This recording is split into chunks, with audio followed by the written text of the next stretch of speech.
지금부터 주일 오후 예배를 시작하겠습니다. 오늘 오후 예배는 로마 카톨릭 이단 교리에 대해서 계속 살펴보도록 하겠습니다. 네 번째 시리즈 강해인데 오늘은 하늘의 여왕에서 성모 마리아까지라는 제목으로 살펴보도록 하겠습니다. 먼저 성경 말씀은 요한계시록 17장 1절로 5절까지입니다. 요한계시록 17장 1절부터 5절 다 같이 찾아보겠습니다. 찾으셨으면 제가 받들어 읽겠습니다. 또 7 호리병을 가진 7 천사 가운데 하나가 와서 나와 대화하며 말하기를 이리 오라. 많은 물 위에 앉은 그 큰 창녀의 심판을 내게 보여주리라. 땅의 왕들도 그녀와 더불어 음행하였고 땅에 사는 자들도 그녀의 음행의 포도주에 취하였도다 라고 하고 그가 나를 영안에서 광야로 이끌어 가니라. 또 내가 보니 한 여자가 주홍빛 짐승 위에 앉아 있는데 그 짐승은 하나님을 모독하는 이름들로 가득하고 7 머리와 10뿔을 가졌더라. 또 그 여자는 자주색과 주홍색 옷을 입고 금과 보석과 진주로 장식하고 손에는 금잔을 가졌는데 그 잔은 가증스러운 것들과 그녀가 행한 음행의 더러운 것들로 가득 찼더라. 그녀의 이마에 한 이름이 기록되어 있는데 신비라 큰 바벨론이라 땅의 창녀들과 가증한 것들의 엄이라고 하였더라. 아멘. 자, 오늘 내용은 계속해서 파워포인트로 설명해 드리겠습니다. 이 사파는 이 다니엘이 지은 바벨론 릴리전에서 제가 발췌한 내용을 말씀드립니다. 자, 먼저 바벨론에서 섬기던 여신 세미라미스가 어떻게 변천되어 있는지를 살펴보도록 하겠습니다. 세상에 알려진 모든 여신들의 원뿌리는 이 세미라미스로부터 시작됐음을 말씀드립니다.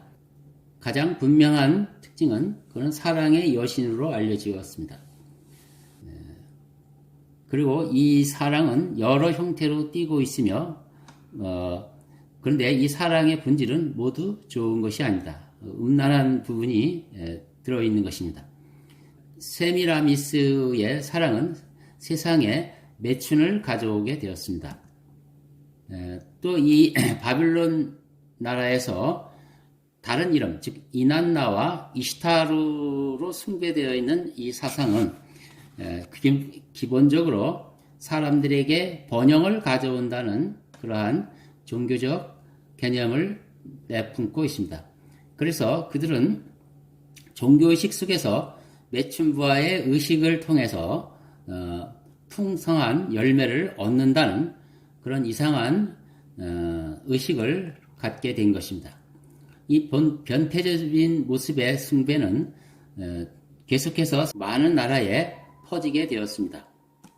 또 이 바벨론에서는 시간이 좀 지나면서 점점 그 여러 가지 사상들을 주입하기에 이르러서 그 그림에는 림롯을 입음으로 인하여 그 여신이 림롯과 같은 강한 이미지를 부여하기에 이르렀습니다. 또 스메르 왕국에서는 이 세미라미스를 악마의 여왕으로 변신시켰습니다. 그 좌우에 부엉이를 동반한 이러한 그 악한 마녀로 변신된 이 여신이 숭배되었는데 이것은 에레시카르나 릴리트 또는 릴루로 불리기도 합니다. 참고로 여기 여신의 그림을 보면 최근에도 이러한 모양을 따서 여러 상품이나 혹은 사탄 숭배자들이 이 형상을 숭배하는 경우도 우리가 볼 수가 있습니다. 또 가나안 지방에 내려와서는 이 세미라미스가 전투를 잘하는 전쟁의 여신으로 또 숭배받기도 합니다. 이는 이스타르라는 이름으로 숭배를 하고 있는데 여기 그림에서 본 것처럼 사나운 짐승을 잡는 화살을 가진 여신으로 묘사되고 있습니다. 또 이 바빌론 종교는 이집트로 내려와서 이시스라는 새로운 이름으로 변신이 됩니다. 그래서 이시스는 이집트 사람들이 섬기는 여신이 됩니다. 뿐만 아니라 그 이시스의 거울에 비치는 그 거울의 이미지도 하나의 신적인 이미지를 덧붙임으로 인하여 그 이시스의 자매 여신이 또 생겨나게 되는 것입니다. 그 거울 안에 있는 이시스의 그 형상은 네프티라스라는 이름으로 또 섬기게 됩니다. 이 거울 여신 네프티스라는 또 남편을 또 세웠는데 그 남편이 바로 이집트에서 경건한 셈을 악한 괴물로 변신시킨 바로 셋을 남편으로 여기고 그렇게 그 신을 섬기게 됩니다. 또 이 세미라미스 여신은 그리스에 와서는 아프로디테로 알려지고 사람들이 그를 숭배하게 됩니다. 이 사랑의 여신은 그리스에서 이난나 또는 이스타르, 아스테르테 이런 식으로 불려지기도 합니다. 또 한편 그리스에는 이 여신을 활 쏘는 여신으로 또 숭배를 하고 있습니다. 아테나, 미네르바, 아르테미스 이렇게 불려지기도 하고 또 그리스의 한 지방인 에페소에서는 다이아나로 불리기도 합니다. 더 나아가서 그리스 헤카테인에서는 또 전혀 다른 모습의 여신으로 변신하게 되는데 이는 죽음의 영역, 그러니까 지옥을 가는 문을 지키는 신으로 또 묘사되기도 합니다. 그리고 마술을 행하는 마녀로 또 불려지기도 합니다. 성경에 나오는 성경의 바울이 에베소에 가서 복음을 전가하고 있는데 에베소 사람들은 다이아나 여신을 매우 깊게 숭배하고 있었습니다. 바로 이 다이아나가 에베소까지 내려와서 세미라미스가 이렇게 변화된 여신의 모습인데 그런 초승달을 상징하는 활을 들고 있으며 또 활을 쏘는 여인으로 묘사되고 있습니다. 자, 이렇게 해서 고대 바빌론 종교인 거기서 여신으로 숭배받던 그 음녀인 세미라미스가 시간이 흐르면서 여러 나라의 다양한 모습으로 변신되어 있는 사실을 알 수가 있습니다. 세월이 흘러서 신약 시대까지 내려오는데 이 사탄은 고대 종교에서 이런 종교를 통해서 많은 재미를 보았는데 이제 신약 시대에 와서는 이들을 하나의 종교로 통합하려는 계략을 꾸미게 됩니다. 그래서 지금 온 그 나라에 퍼져 있는 여신이 결국 뿌리는 세미라미스 하나이기 때문에 이것을 어떻게 하면 통합할까 하는 구상을 하게 되었습니다. 그래서 그런 차에 콘스탄틴 대제가 로마의 종교를 기독교로 선포한 이후로 그 기회를 잡습니다. 그래서 로마의 가장 막강한 세력을 이용하여 그들이 정복한 여러 부족과 나라의 종교를 하나의 종교로 통합하기에 이르렀는데 그게 가능한 것은 그들이 섬기는 모든 그 종교들이 결국 신비의 바벨론 종교에서 나온 것이기 때문에 그것을 하나의 소위 기독교라는 이름으로 통합함으로써 그것이 가능하게 되었던 것입니다. 자, 이렇게 해서 세미라미스가 결국 로마 카톨릭이 섬기는 죄 없는 영원한 처녀성을 갖는 성모 마리아를 섬기는 마리아 숭배 사상으로 변질되고 있음을 알 수가 있습니다. 이렇게 해서 처음에는 바빌론의 세미라미스가 시간이 흐르면서 수메르 왕국에서는 릴르로 바뀌었다가 가나안 나라에서는 아세라 또는 아스타로스로 바뀌게 됩니다. 또 계속해서 가나안에서는 아스타르테로 바뀌게 되고 이것이 이집트로 내려와서는 이시스, 헤롯으로 바뀌게 됩니다. 그리고 그리스로 와서는 활 쏘는 여신으로 아테나 또는 아데미스로 바뀌게 되고요. 그리고 에베소서에서는 다이아나로 바뀝니다. 그리고 이제 비로소 로마 카톨릭에서 영원한 처녀성 마리아로 바뀌게 되는데 결국 이 마리아는 세미라미스임이 분명해졌습니다. 이제 사탄은 마지막 음모를 꾸미는데 이제 마지막 때 성모 마리아가 결국 모슬렘을 기독교로 개종시키는데 결정적인 역할을 할 것을 예견하고 있습니다. 이 다양하게 바뀐 바빌론 종교를 콘스탄틴을 계기로 해서 사탄은 로마 카톨릭이라는 단일 종교로 통합하려는데 성공한 것입니다. 계시록의 창녀교회가 역사 속에 바로 등장하게 된 것입니다. 이것은 사도 요한에 의하여 계시록 17장에 분명히 그 정체를 폭로하게 되었습니다. 오늘 본문을 읽은 계시록 17장에서는 그것이 분명히 나와 있습니다. 다시 본문을 보시면 일곱 호리병을 가진 일곱 천사가 이 창녀를 정체를 이렇게 드러내는데 마지막 때 예수님이 오셔서 이 큰 창녀를 심판하리라고 예언하고 있는 것입니다. 2절에 보면 땅의 많은 왕들이 그녀와 더불어 음행하였다고 하는데 지금까지 고대 바벨론에서부터 마지막 시대 주님이 오실 그날까지 이 땅의 민족들과 이 카톨릭은 서로 짝을 이루어 음행을 하였음이 분명히 증거하고 있는 것입니다.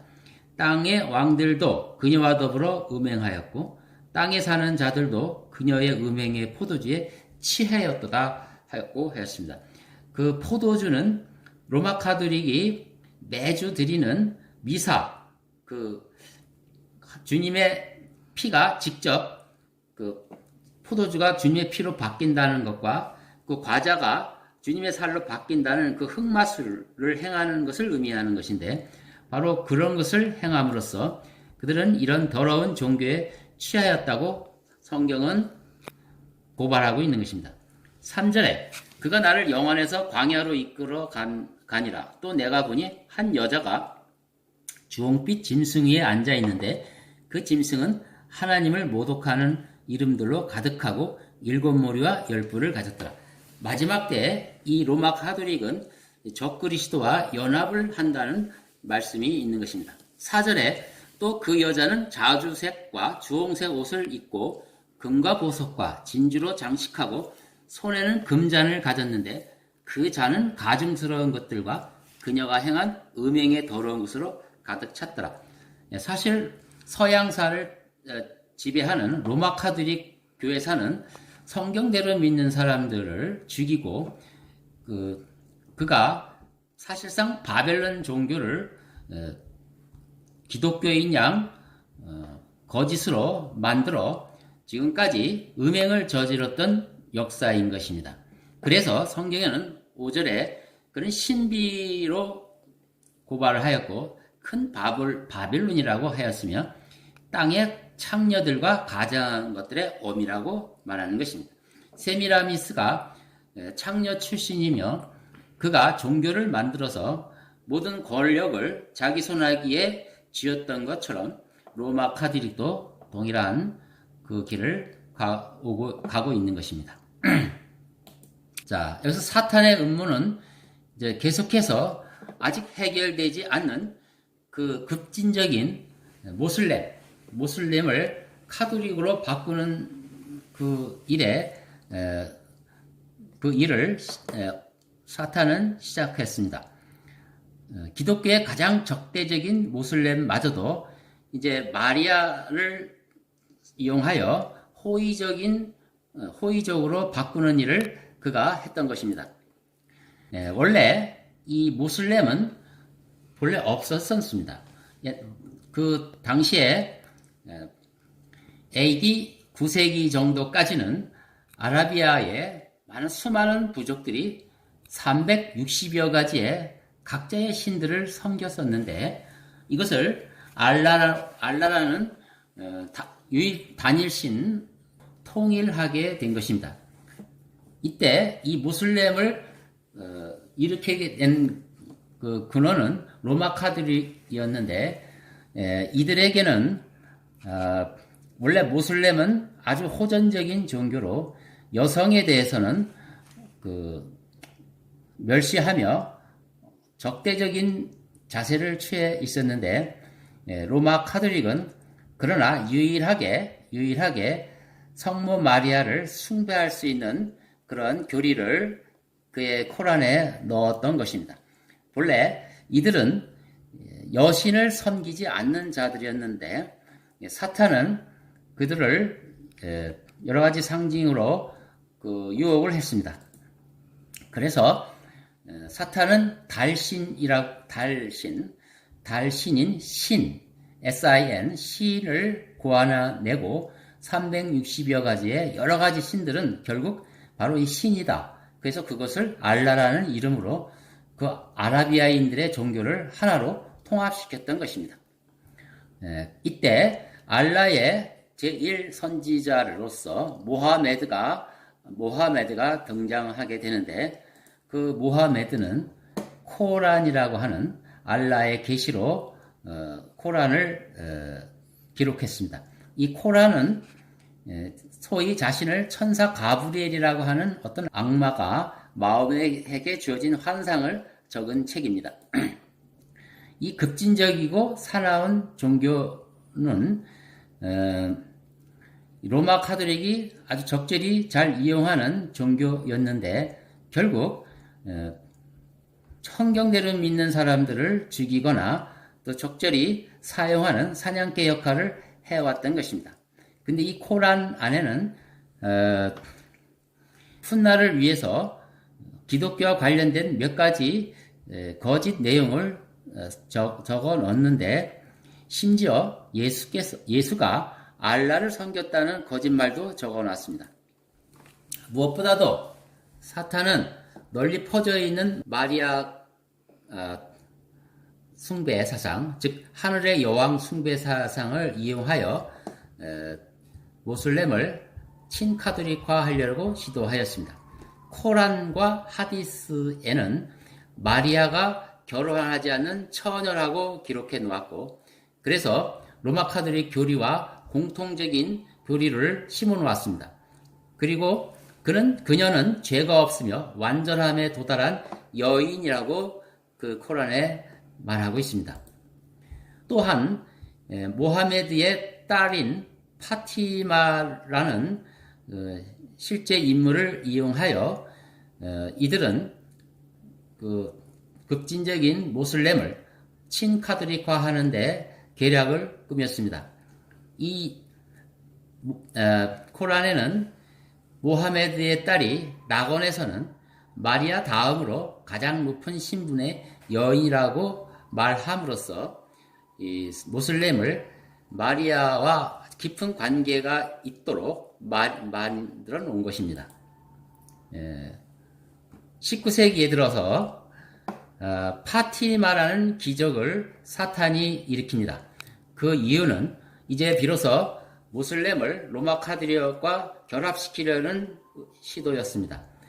포르투갈에 나타난 그 환상들, 해가 그러니까 마리아상을 중심으로 밝은 해 같은 것이 나타나는 기적들을 많은 사람들 앞에 보임으로 인해서 그 기적이 파티마의 기적이라고 홍보함으로써 드디어 마리아가 그 모슬렘을 개종하는 데 결정적인 역할을 하는 것으로 사람들에게 비치게 한 것입니다. 이 파티마의 기적이 있은 후 아그레다라는 그 수녀는 이렇게 말합니다. 악기들에 대한 마지막 시대의 마리아의 능력은 매우 눈에 띄게 될 것입니다. 마리아는 이방인들과 모하메드인들에 대한 그리스도의 통치를 연장시킬 것입니다. 결국 마리아가 중보자 역할을 한다는 의미로서 그는 기적을 본 감상으로 그런 말을 했던 것입니다. 또한 추기경인 펄턴 신이라는 추기경은 무슬림이 결국 기독교로 그리고 그 방식으로 전환될 것입니다. 무슬림을 초안하여 하나님의 어머니를 숭배하는 것이 될 것이라는 말을 했습니다. 이처럼 파티마 기적을 이용하여 마리아가 무슬림 종교를 이끌고 있도록 그런 계략을 만들어 놨던 것입니다. 그래서 현재도 모슬렘은 카톨릭에 대해서 상당한 호의를 보이고 있는 것이 사실입니다. 이렇게 해서 이 고대저부터 있었던 세미라미스 여신 숭배 사상은 마지막 때까지 사탄이 가장 유용하게 사용하는 도구가 되었기 때문에 이 사실을 요한계시록 17장에는 이렇게 고발하고 있는 것입니다. 5절에 그녀의 이마에 한 이름이 기록되어 있는데 신비라 큰 바벨론이라 땅의 창녀들과 가증한 것들의 어미라고 하였더라. 이렇게 고발하였던 것입니다.